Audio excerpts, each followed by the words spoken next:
as we think about the technology and we think about, creating that great guest experience, obviously you believe that by having all this, we're going to get the customer to spend more and that the revenues will offset the costs that we've been spending on the technology. And did you do a lot of modeling to kind of figure that all out? Yeah, I think, it goes back to the fundamentals of what is an integrated resort. And an integrated resort, really, it's a ship, right?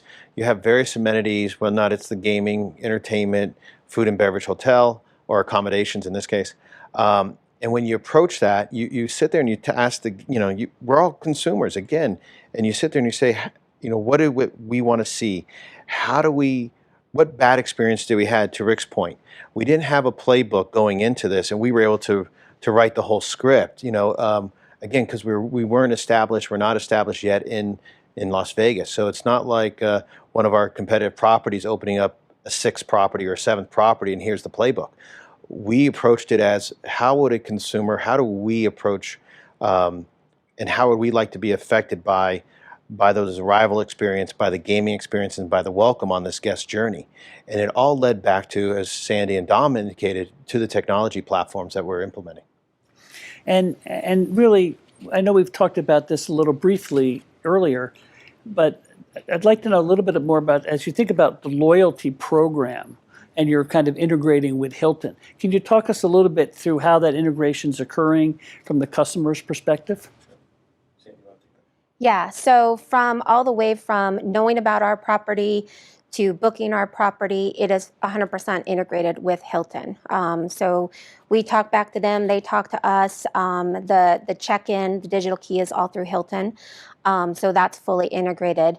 Now loyalty, I don't know if you want to take the loyalty piece with Hilton and again, Team Rewards, but yes, we have full integration with everything that is Hilton that needs to be here. One of the things that we've seen in North America, especially with the integrated resorts, is the shift in the guest player dollar spend. So casino spend, used to consume about 2/3 of every dollar.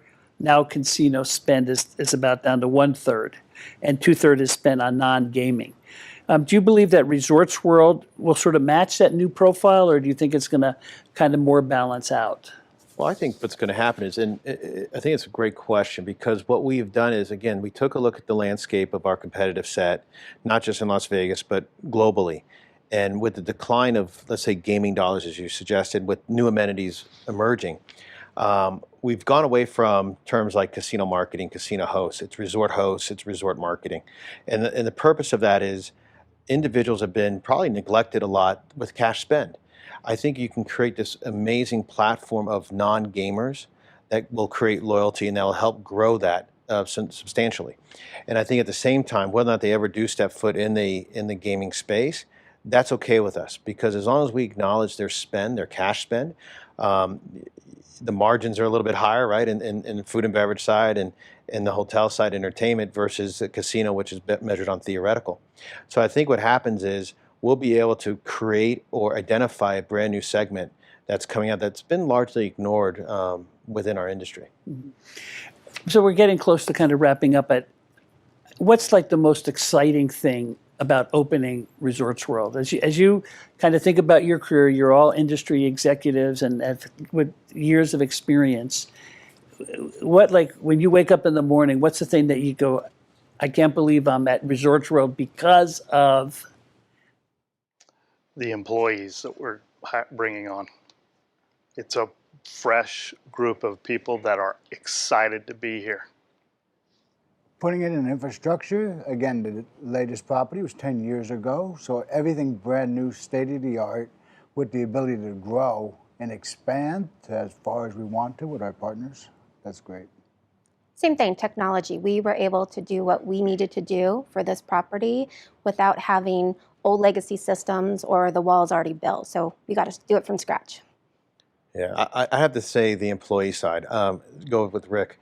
I think the enthusiasm that you see with our staffs, those that are coming on board, because we still have another 4,500 to go in the coming weeks, but how they're embracing it. And when we see them, and the first thing our HR team does, as well as internal communication platform called like Beekeeper.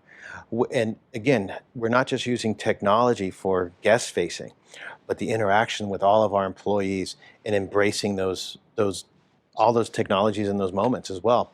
We're really looking forward to it and to share it with all of you as well. So, I think the one thing that I saw, I went into the employee dining room and I saw that you can do Grubhub, so an employee can order from any restaurant and it'll be delivered and put in a box, stayed warm and stored, and all things like that. Yeah, our guests can too. So you're at the pool and you're craving a burger and the cafe at the pool doesn't have it, you can go order it from inside the property and they'll deliver at the lockers at the pool. Okay, it sounds like great. This has been a great interview. I want to come and apply because it sounds like it's going to be a great place to We'll work. put you to work. if you have your mobile phone, you can apply. Everything's technology. Okay, well, thank you very much for this great interview. Thank you.